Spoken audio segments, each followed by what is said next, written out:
Book 17. The Light Around the Body of Patroclus. Brave Menelaus, son of Atreus, now came to know that Patroclus had fallen, and made his way through the front ranks, clad in full armor to bestride him. As a cow stands lowing over her first calf, even so did yellow-haired Menelaus bestride Patroclus. He held his round shield and his spear in front of him, resolute to kill any who should dare face him. But the son of Pantheos also had noted the body, and came up to Menelaus, saying, "Menelaus, son of Atreus, draw back, leave the body, and let the blood-stained spoils be. I was first of the Trojans and their brave allies to drive my spear into Patroclus. Let me, therefore, have my full glory among the Trojans, or I will take aim and kill you." To this Menelaus answered in great anger, "By Father Jove, boasting is an ill thing. The part is not more bold, nor the lion nor savage wild boar, which is fiercest and most dauntless of all creatures, than are the proud sons of Panthos. Yet Hyperenor did not see out the days of his youth when he made light of me and withstood me, deeming me the meanest soldier among the Danaans. His own feet never bore him back to gladden his wife and parents. Even so shall I make an end of you too, if you withstand me. Get you back into the crowd and do not face me, or it shall be the worse for you. Even a fool may be wise after the event." Euphorbus would not listen and said, "Now indeed, Menelaus, shall you pay for the death of my brother over whom you vaunted, and whose wife you widowed in her bridal chamber, while you brought grief unspeakable on its parents. I shall comfort these poor people if I bring your head and armor and place them in the hands of Pantheus and noble Phrontis. The time is come when the matter shall be fought out and settled, for me or against me."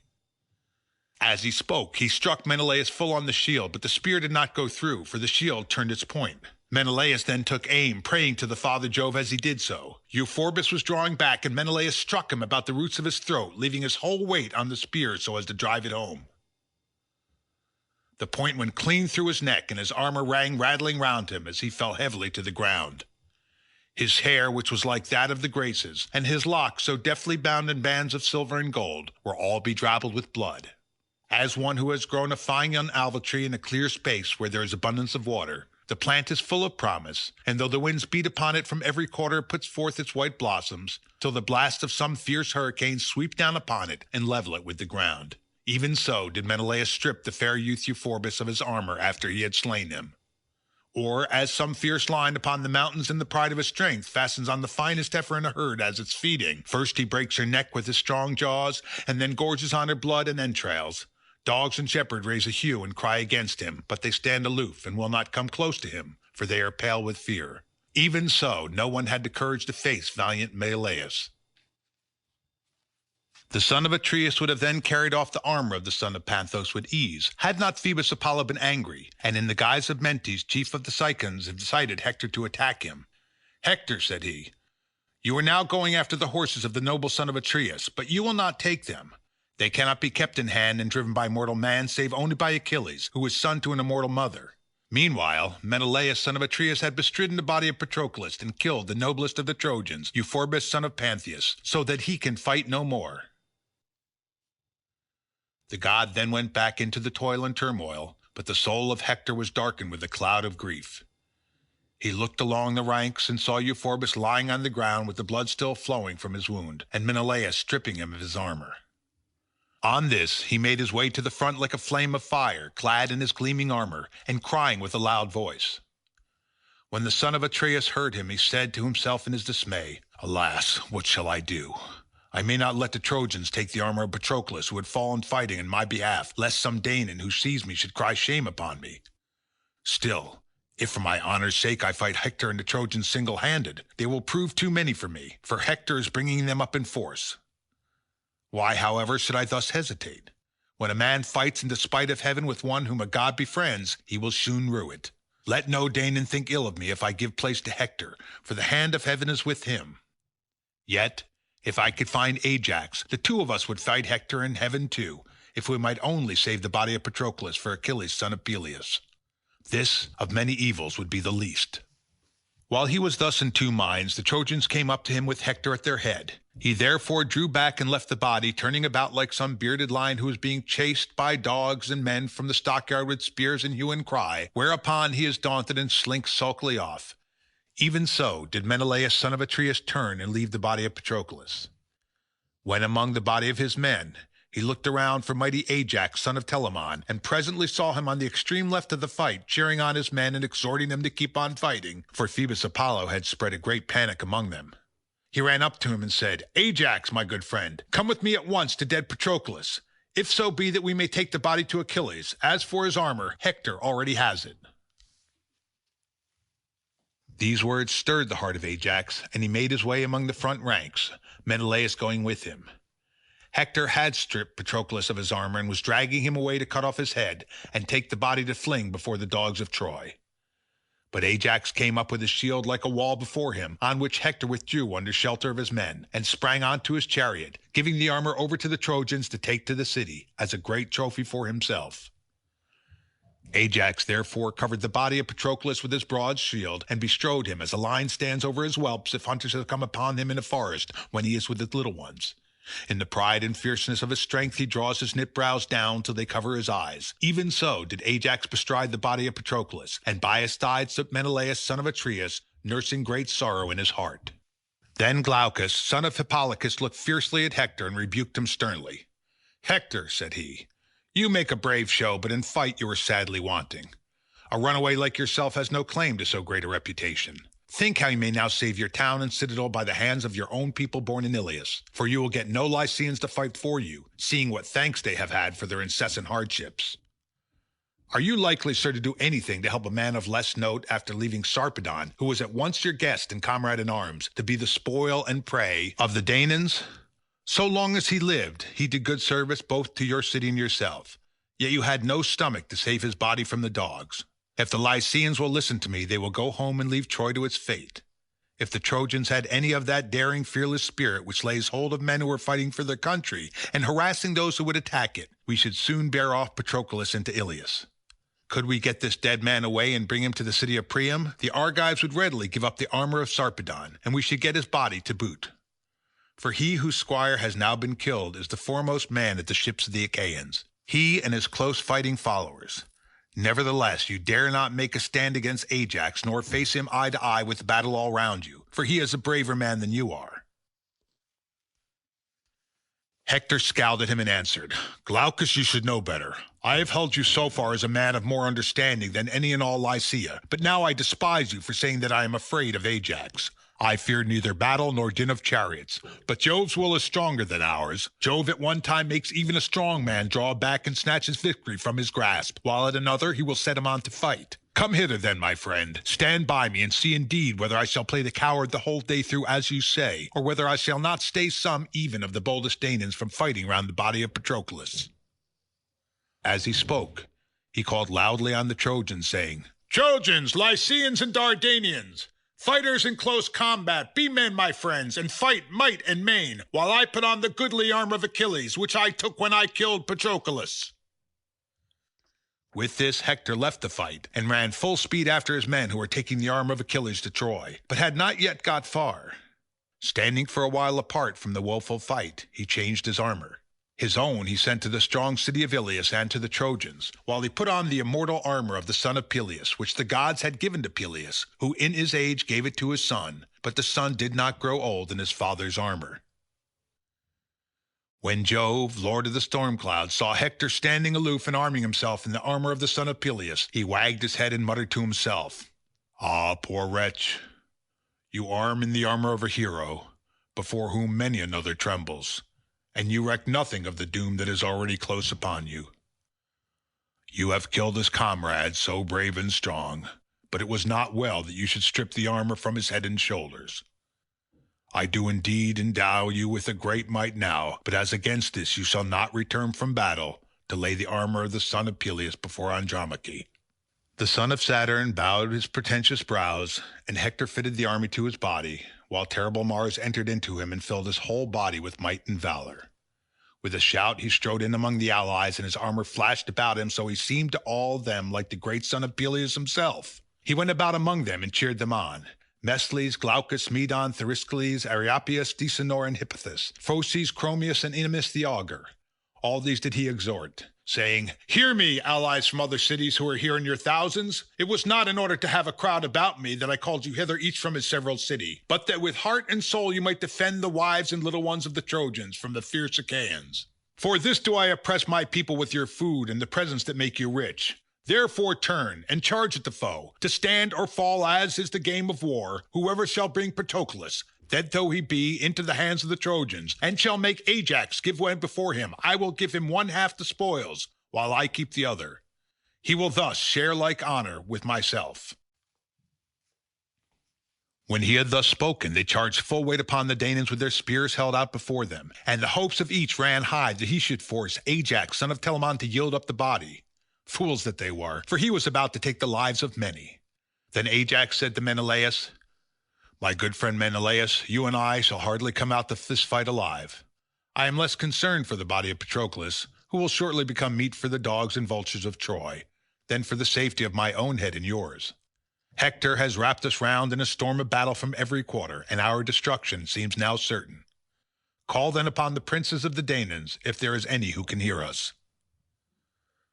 Menelaus did as he said, and shouted to the Danaans for help at the top of his voice. My friends, he cried, princes and counselors of the Argives, all you who are with Agamemnon and Menelaus drink at the public cost, and give orders each to his own people as Jove vouchsafes him power and glory. The fight is so thick about me that I cannot distinguish you severally. Come on, therefore, every man unbidden, and think it shame that Patroclus should become meat and morsel for Trojan hounds. Fleet Ajax, son of Oileus, heard him, and was first to force his way through the fight and run to help him. Next came Idomeneus and Meriones, his esquire, peer of murderous Mars. As for the others, they came into the fight after theirs, who of his own self could name them? The Trojans with Hector at their head charged in a body, as a great wave that comes thundering in at the mouth of some heaven-born river, and the rocks that jut into the sea ring with a roar of breakers that beat and buffet them. Even with such a roar did the Trojans come on, but the Achaeans in singleness of heart stood firm about the son of Menelaus, and fenced him in with their bronze shields. Jove, moreover, hid the brightness of their helmets in a thick cloud, for he had borne no grudge against the son of Menelaus while he was still alive, and squire to the descendant of Aeneas. Therefore he was loath to let him fall prey to the dogs of his foes the Trojans, and urged his comrades on to defend him. At first the Trojans drove the Achaeans back, and they withdrew from the dead man daunted. The Trojans did not succeed in killing anyone, nevertheless they drew the body away. But the Achaeans did not lose it long, for Ajax, foremost of all the Danaans after the son of Peleus, alike in stature and prowess, quickly rallied them, and made towards the front like a wild boar upon the mountain, when he stands at bay in the forest glades, and routs the hounds and lusty youths that have attacked him. Even so did Ajax son of Telamon, passing easily among the phalanxes of the Trojans, disperse those who had bestridden Patroclus, and who were most bent on winning glory by dragging him off to their city. At this moment, Hippothous, brave son of Pagalia and Lethius, in his zeal for Hector and the Trojans, was dragging the body off by the foot through the press of the fight, having bound a strap round the sinews near the ankle. But a mischief soon befell him from which none of those could save him who had gladly done so, for the son of Telamon sprang forward and smote him on his brown-cheeked helmet. The plumed headpiece broke about the point of the weapon, struck at once by the spear and by the strong hand of Ajax, so that the bloody brain came oozing out through the crest socket. His strength then failed him, and he let Patroclus' foot drop from his hand, as he fell full length dead upon the body. Thus he died far from the fertile land of Larissa, and never repaid his parents the cost of bringing him up, for his life was cut short early by the spear of mighty Ajax. Hector then took aim at Ajax with a spear, but he saw it coming and just managed to avoid it. The spear passed on and struck Cydius, son of noble Iphthyius, captain of the Phocians, who dwelt in famed Panopeus and reigned over much people. It struck him under the middle of the collarbone, the bronze point went right through him, coming out the bottom of his shoulder blade, and his armor rang rattling round him as he fell heavily to the ground. Ajax in his turn struck noble Phorcys, son of Phaenops, in the middle of his belly as he was bestriding Hippothous, and broke the plate of his cuirass, whereupon the spear tore out his entrails, and he clutched the ground in the palm as he fell to the earth. Hector and those who were in the front rank then gave ground, while the Argives raised a loud cry of triumph, and drew off the bodies of Phorcys and Hippothous, which they stripped presently of their armor. The Trojans, who had now been worsted by the brave Achaeans and driven back to Iliad through their own cowardice, while the Argives, so great was their courage and endurance, would have achieved a triumph even against the will of Jove, if Apollo had not raised Aeneas, in the likeness of Periphas, son of Epytus, an attendant who had grown old in the service of Aeneas' aged father, and was at all times devoted to him. In his likeness, then, Apollo said, "Aeneas, Can you not manage, even though heaven be against us, to save high Ilias? I have known men whose numbers, courage, and self-reliance have saved their people in spite of Jove, whereas in this case he would much rather give victory to us than to the Danaans, if you would only fight instead of being so terribly afraid." Aeneas knew Apollo when he looked straight at him, and shouted to Hector, saying, "Hector and all other Trojans and allies, shame on us if we are beaten by the Achaeans and driven back to Iliad through our own cowardice. A god has just come up to me and told me that Jove the supreme disposer will be with us. Therefore, let us make for the Danaans, that it may go hard with them ere they bear away dead Patroclus to their ships." As he spoke, he sprang out far in front of the others, who then rallied and again faced the Achaeans. Aeneas speared Leiocritus, son of Arisbus, a valiant follower of Lycomedes, and Lycomedes was moved with pity as he saw him fall. He therefore went close up and speared Apasion, son of Hippasus, shepherd of his people under the liver in a midriff, so that he died. He had come from fertile Paeonia, and was the best man of all them after Asteropaeus. Asteropaeus flew forward to avenge him and attack the Danaans, but this might no longer be, inasmuch as those about Patroclus were well covered by their shields, and held their spears in front of them. For Ajax had given them strict orders that no man was either to give ground or to stand out before the others, but all were to hold well together about the body and fight hand to hand. Thus did huge Ajax bid them, and the earth ran red with blood as the corpses fell thick on one another alike the side of the Trojans and allies, and on that of the Danaans. For these last, too, fought no bloodless fight, though many fewer of them perished, through the care they took to defend and stand by one another. Thus did they fight as it were a flaming fire. It seemed as though it had gone hard even with the sun and moon, for they were hidden over all that part where the bravest heroes were fighting about the dense son of Menelaus, where the other Danaans and Achaeans fought at their ease in full daylight with bright sunshine all round them, and there was not a cloud to be seen neither on plain nor mountain. These last moreover would rest for a while and leave off fighting, for they were some distance apart and beyond the range of one another's weapons, whereas those who were in the thick of the fray suffered both from battle and darkness. All the best of them were being worn out by the great weight of their armor, but the two valiant heroes, Thrasymedes and Antilochus, had not yet heard of the death of Patroclus, and believed him still to be alive and leading the van against the Trojans. They were keeping themselves in reserve against the death or rout of their own comrades, for so Nestor had ordered when he sent them from the ships into battle. Thus, through the livelong day did they wage fierce war, and the sweat of their toil rained ever on their legs under them, and on their hands and eyes as they fought over the squire of the fleet son of Peleus. It was as when a man gives a great ox hide all drenched in fat to his men, and bids them stretch it, whereupon they stand round it in a ring and tug till the moisture leaves it, and the fat soaks in for the many that pull at it, and it is well stretched. Even so did the two sides tug the dead body hither and thither within the compass of but a little space, the Trojans steadfastly set on dragging it into Iliad, while the Achaeans were no less so on taking it to their ships, and fierce was the fight between them. Not Mars himself, lord of hosts, nor yet Minerva, even in their fullest fury, could make light of such a battle. Such fearful turmoil of men and horses did Jove on that day ordain round the body of Patroclus. Meanwhile, Achilles did not know that he had fallen, for the fight was under the wall of Troy a long way off from the ships. He had no idea, therefore, that Patroclus was dead, and deemed that he would return alive as soon as he had gone close up to the gates. He knew that he was not to sack the city neither with nor without himself, for his mother had often told him this when he sat alone with her, and she had informed him of the counsels of great Jove. Now, however, she had not told him how a great disaster had befallen him of the death of the one who was far dearest to him of all his comrades. The others still kept on charging one another round the body with their pointed spears and killing each other. Then one would say, "My friends, we can never again show our faces at the ships. Better, and greatly better, that the earth should open and swallow us here in this place, that we should let the Trojans have the triumph of bearing off Patroclus to their city." The Trojans also on their part spoke to one another, saying, "Friends, though we fall to a man beside this body, let none shrink from fighting." With such words did they exhort each other. They fought, and an iron clank rose through the void air to the brazen vault of heaven.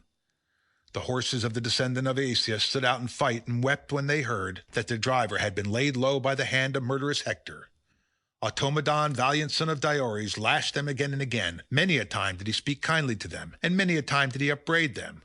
But they would neither go back to the ships by the waters of the broad Hellespont, nor yet into battle among the Achaeans. They stood with their chariots stock still, as a pillar set over a tomb of some dead man or woman, and bowed their heads to the ground. Hot tears fell from their eyes as they mourned the loss of their charioteer, and their noble manes drooped all wet from under the yoke straps on either side of the yoke. The son of Saturn saw them and took pity upon their sorrow. He wagged his head and muttered to himself, saying, "Poor things, why did we give you to King Peleus, who is immortal, while you are yourselves ageless and immortal? What is that you might share the sorrows that befall mankind? For of all creatures that live and move upon the earth, there is none so pitiable as he is. Still Hector, son of Priam, shall drive neither you nor your chariot. I will not have it. It is enough that he should have the armor over which he vaunts so vainly. Furthermore, I will give you strength of heart and limb to bear Automedon safely to the ships from battle, for I shall let the Trojans triumph still further, and go on killing till they reach the ships, whereupon night shall fall and darkness overshadow the land." As he spoke, he breathed heart and strength into the horses so that they shook the dust from out of their manes and bore their chariots swiftly into the fight that raged between Trojans and Achaeans. Behind them fought Automedon, full of sorrow for his comrade, as a vulture amid a flock of geese. In and out, here and there, full speed he dashed amid the throng of the Trojans, but for all the fury of his pursuit he killed no man, for he could not wield his spear and keep his horses in hand. When alone in the chariot, at last, however, a comrade, Alcimedon, son of Laerces, son of Haemon, caught sight of him and came up behind his chariot. "Automedon," said he, "what god has put this folly into your heart and robbed you of your right mind, that you fight the Trojans in the front rank single-handed?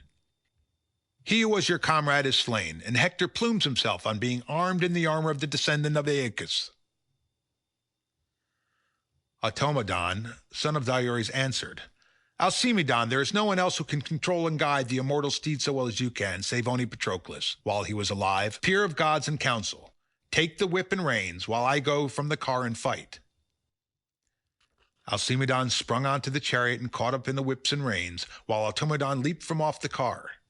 When Hector saw him, he said to Aeneas, who was near him, "Aeneas, counselor of the Malgad Trojans, I see the steeds of the fleet son of Aeacus coming into battle with weak hands to drive them. I am sure, if you think well, that we might take them. They will not dare face us if we both attack them." The valiant son of Anchises was of the same mind, and the pair went right on, with their shoulders covered under shields of tough dry oxhide, overlaid with much bronze. Chromius and Aretus went along with them, and their hearts beat high with the hope that they might kill the men and capture the horses. Fools that they were, for they were not to return scatheless from their meeting with Automedon, who prayed to his father Jove and was forthwith filled with courage and strength abounding. He turned to his trusty comrade Alcimedon and said, "Alcimedon, keep your horses so close up that I may feel their breath upon my back. I doubt that we shall not stay Hector son of Priam till he has killed us and mounted behind the horses. He will then either spread panic among the ranks of the Achaeans, or himself be killed among the foremost."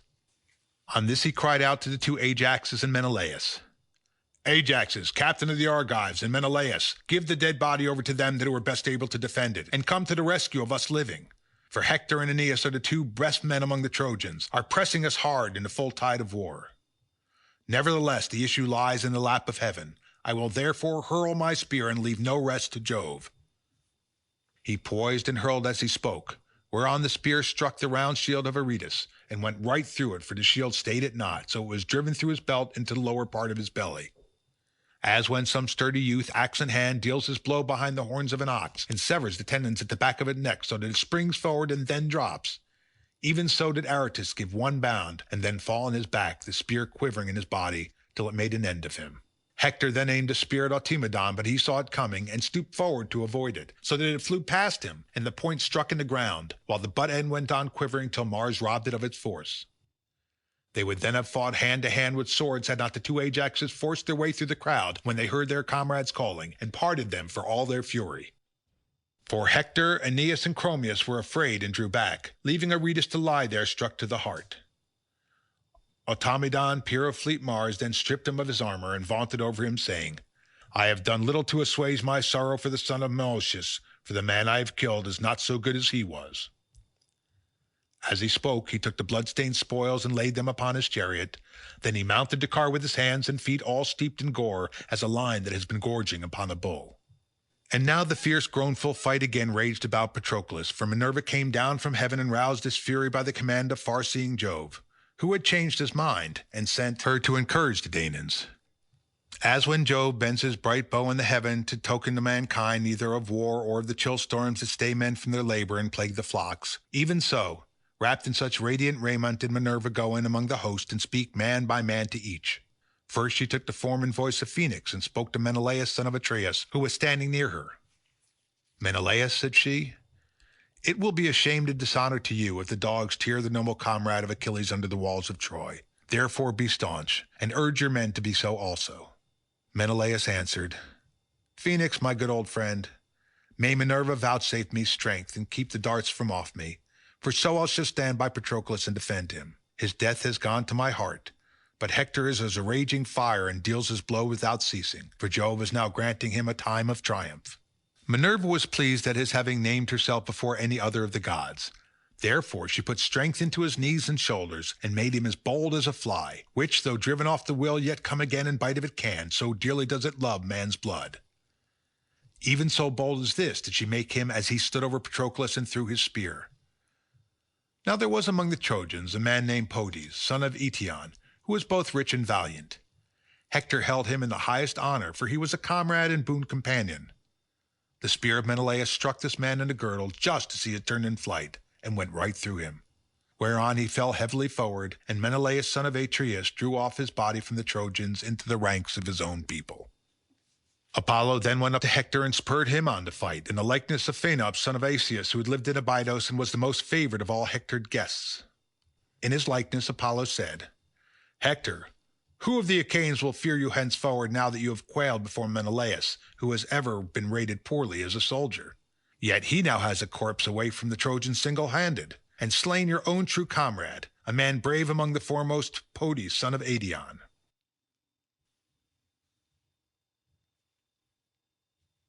A dark cloud of grief fell upon Hector as he heard, and he made his way to the front clad in full armor. Thereon the son of Saturn seized his bright tasselled aegis, and veiled Ida in a cloud. He sent forth his lightning and his thunders, and as he shook his aegis, he gave victory to the Trojans and routed the Achaeans. The panic was begun by Peneleus the Boeotian, for while keeping his face turned ever towards the foe, he had been hit with a spear on the upper part of the shoulder. A spear thrown by Polydamas had grazed the top of his bone, for Polydamas had come up to him and struck him from close at hand. Then Hector, in close combat, struck Letheus, son of noble Asatrion, in the hand by the wrist, and disabled him from fighting further. He looked about him in dismay, knowing that never again should he wield spear in battle with the Trojans. While Hector was in pursuit of Letheus, Idomeneus struck him on the breastplate over his chest near the nipple, but the spear broke in the shaft, and the Trojans cheered aloud. Hector then aimed at Idomeneus, son of Deucalion, as he was standing on his chariot, and very narrowly missed him, but the spear hit Coeneus, follower and charioteer of Meriones, who had come with him from Lyctius. Idomeneus had left the ships on foot, and would have afforded a great triumph to the Trojans if Coeneus had not driven quickly up to him. He therefore brought life and rescue to Idomeneus, but himself fell by the hand of murderous Hector. For Hector hit him on the jaw under the ear. The end of the spear drove out his teeth and cut his tongue in 2 pieces, so that he fell from his chariot and let the reins fall to the ground. Meriones gathered them up from the ground and took them into his own hands. Then he said to Idomeneus, Lay on, till you get back to the ships, for you must see that the day is no longer ours. On this, Idomeneus lashed the horses to the ships, for fear had taken hold upon him. Ajax and Menelaus noted how Jove had turned the scale in favor of the Trojans, and Ajax was the first to speak. Alas, said he, even a fool may see that Father Jove is helping the Trojans. All their weapons strike home, no matter whether it be a brave man or a coward that hurls them. Jove speeds all alike, where ours fall, each one of them without effect. What then will be best, both as regards rescuing the body and our return to the joy of our friends who will be grieving as they look hitherwards? For they will make sure that nothing can now check the terrible hands of Hector, and that he will fling himself upon our ships. I wish that someone would go and tell the son of Peleus at once, for I do not think that he can yet have heard the sad news that the dearest of his friends has fallen. But I can see not a man among the Achaeans to send, for they and their charioteers are all alike hidden in darkness. O Father Jove, lift this cloud from over the sons of the Achaeans, make heaven serene, and let us see, if you will, that we perish. Let us fall at any rate by daylight. Father Jove heard him, and had compassion upon his tears. Forthwith he chased away the cloud of darkness, so that the sun shone out and all the fighting was revealed. Ajax then said to Menelaus, "Look, Menelaus, and if Antilochus son of Nestor be still living, send him at once to tell Achilles that by far the dearest to him of all his comrades has fallen."